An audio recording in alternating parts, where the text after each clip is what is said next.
ಕಣ್ಣೀರಿನ ಶಾಪ ಹಾಕಿದ್ದು ಕೂಡ ಇದೇ RCB ಫ್ಯಾನ್ಸ್ ಅಂದ್ರೆ ಬಹುಶಃ ಎಲ್ರಿಗೂ ಆಶ್ಚರ್ಯ ಆಗುತ್ತೆ. ಶುದ್ಧ ರಾಜಕಾರಣ, ಯಾರೊಬ್ರು ಕೂಡ ಸಾಚ ಅಲ್ಲ. JDS ನ ಕುಮಾರಸ್ವಾಮಿ ಅವರ ಆದಿಯಾಗಿ ಬಿಜೆಪಿ ಅಧ್ಯಕ್ಷರು ಆರ್ ಅಶೋಕ್ ಈ 11 ಜನಕ್ಕೆ ನ್ಯಾಯವನ್ನ ಬಯಸಲಿಲ್ಲ. ಸ್ವತಃ DK ಶಿವಕುಮಾರ್ ಅವರೇ ಕಣ್ಣೀರ್ ಹಾಕಿದ್ದು ನಿಜಕ್ಕೂ ಎಲ್ರಿಗೂ ಕೂಡ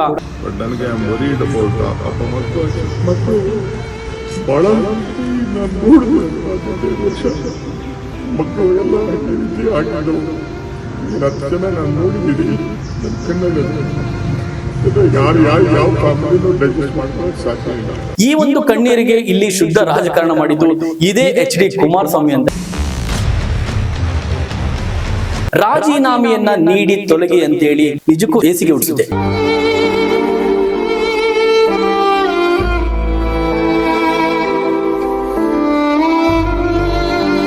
ಸ್ನೇಹಿತರೆ ನಮಸ್ತೆ, ಪ್ರತಿಧ್ವನಿ ವಿಶೇಷ ಕಾರ್ಯಕ್ರಮಕ್ಕೆ ಸ್ವಾಗತ. ನಾನು ಭಾಸ್ಕರ್ ತೋಟಗೆರೆ. ಬರೋಬ್ಬರಿ 17 ವರ್ಷಗಳ ನಂತರ RCB ಕಪ್ ಗೆದ್ದಿದ್ದು. ಈ ಕಪ್ಪಿಗೆ ಬರೋಬ್ಬರಿ 11 ಜನರ ಬಲಿಯನ್ನ ಕೇಳಿದ್ದು. ಆದ್ರೆ DK ಶಿವಕುಮಾರ್, CM ಸಿದ್ದರಾಮಯ್ಯನವರು ಸೇರಿದಂತೆ ಕುಮಾರಸ್ವಾಮಿ ಆಗಿರ್ಬೋದು ಅಥವಾ ಬಿಜೆಪಿಯ ನಾಯಕರುಗಳು ಆರ್ ಅಶೋಕ್ ಆಗಿರ್ಬೋದು, ಅಧ್ಯಕ್ಷರ ಹಾದಿಯಾಗಿ ಸಾಕಷ್ಟು ಜನ ಮಾಡಿದ್ದು ಇಲ್ಲಿ ಶುದ್ಧ ರಾಜಕಾರಣ ಅಂತ ಹೇಳಿದ್ರೆ ಬಹುಶಃ ತಪ್ಪಾಗಲಿಕ್ಕಿಲ್ಲ.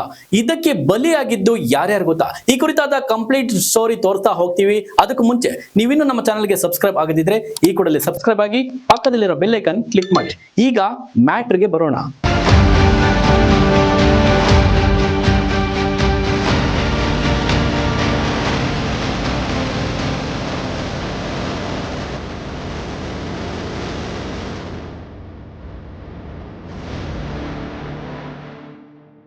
RCB ಬರೋಬ್ಬರಿ 17 ವರ್ಷಗಳ ನಂತರ ಕಪ್ ಗೆದ್ದಿದ್ದು. ಕಪ್ಪು ಯಾಕಾದ್ರೂ ಗೆದ್ರಪ್ಪ ಅಂತೇಳಿ ಕಣ್ಣೀರಿನ ಶಾಪ ಹಾಕಿದ್ದು ಕೂಡ ಇದೇ RCB ಫ್ಯಾನ್ಸ್ ಅಂದ್ರೆ ಬಹುಶಃ ಎಲ್ರಿಗೂ ಆಶ್ಚರ್ಯ ಆಗುತ್ತೆ. ಆಗ್ಬಾರದಂತ ದೊಡ್ಡ ಅನಾಹುತವೇ ಆಗೋಯ್ತು. ಇದಕ್ಕೆ CM ಸಿದ್ದರಾಮಯ್ಯನವರು 25 ಲಕ್ಷಗಳ 11 ಜನ ಸಾವಿಗೀಡಾದ್ರಲ್ಲ, ಅವರಿಗೆ 25 ಲಕ್ಷ ಪರಿಹಾರ ಧನವನ್ನ ನೀಡಿ ಒಂದಷ್ಟು ಮುರುಕವನ್ನ ತಮ್ಮ ಆಪ್ತರ ಬಳಿ ಹೇಳ್ಕೊಂಡು ಸೈಲೆಂಟ್ ಆಗ್ಬಿಟ್ರು. ಆದ್ರೆ DK ಶಿವಕುಮಾರ್ ಏನ್ ಮಾಡಿದ್ರು ಅನ್ನೋದನ್ನ ನೋಡೋದಾದ್ರೆ, DK ಶಿವಕುಮಾರ್ ಅವರು ಅವತ್ತು ನಿಜಕ್ಕೂ ಒಂದ್ ರೀತಿ ಎಲ್ರಿಗೂ ಕೂಡ ಇವರ DK ಶಿವಕುಮಾರ್ ಅಂತ ಹೇಳಿ ಎಲ್ರಿಗೂ ಕೂಡ ಒಂದ್ ರೀತಿ ಆಶ್ಚರ್ಯ ಮೂಡಿಸ್ತು. ಯಾಕಂದ್ರೆ DK ಶಿವಕುಮಾರ್ ಎಲ್ಲಿ ಹೋಗ್ತಾರೋ ಅಲ್ಲಿ ಜನ ಮುಗಿ ಬಿದ್ದಿರ್ತಾರೆ ಅವ್ರ ಜೊತೆ ಸೆಲ್ಫಿಗೋಸ್ಕರ.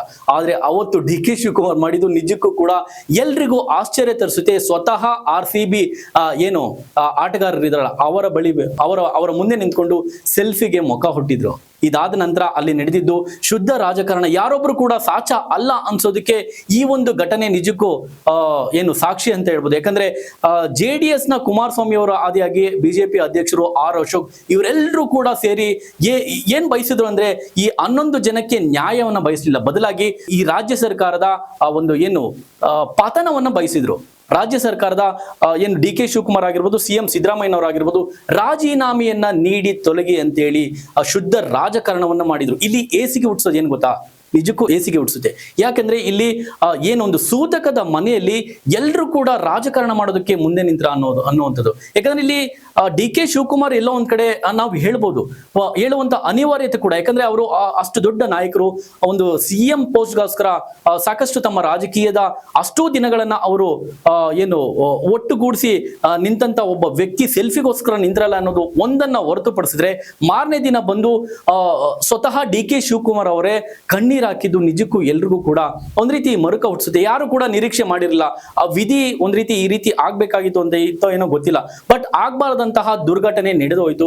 ಈ ಒಂದು ಕಣ್ಣೀರಿಗೆ ಇಲ್ಲಿ ಶುದ್ಧ ರಾಜಕಾರಣ ಮಾಡಿದ್ದು ಇದೇ HD ಕುಮಾರಸ್ವಾಮಿ ಅಂತ ಹೇಳಿದ್ರೆ ಬಹುಶಃ ತಪ್ಪಾಲಿಕ್ಕಿಲ್ಲ. HD ಕುಮಾರಸ್ವಾಮಿ ಅವರು ಈ ಹಿಂದಿನ ಅವರ ಕಣ್ಣೀರ ಕಹಾನಿ ನೋಡಿದ್ರೆ ನಮ್ಗೆ ಸಾಕಷ್ಟು ರಾಜಕಾರಣ ಅಲ್ಲಿ ಕಣ್ಣೀರ ಒಂದು ಐ ಡ್ರಾಮಾಗಳು ಕಾಣಿಸುತ್ತೆ. ಬಟ್ DK ಶಿವಕುಮಾರ್ ಅವರು ಎಲ್ಲೋ ಒಂದ್ ಕಡೆ ತಮ್ಮ ರಾಜಕೀಯದ ಇಷ್ಟು ಪಯಣದ ಒಂದು ರಾಜಕೀಯದ ಅಷ್ಟು ಜರ್ನಿನಲ್ಲಿ ಈ ಒಂದು ಕಾರ್ಯಕ್ರಮದಲ್ಲಿ ಎಡುವುದ್ರು ಅಂತ ಹೇಳಿದ್ರೆ ಬಹುಶಃ ತಪ್ಪಾಗಲಿಕ್ಕಿಲ್ಲ.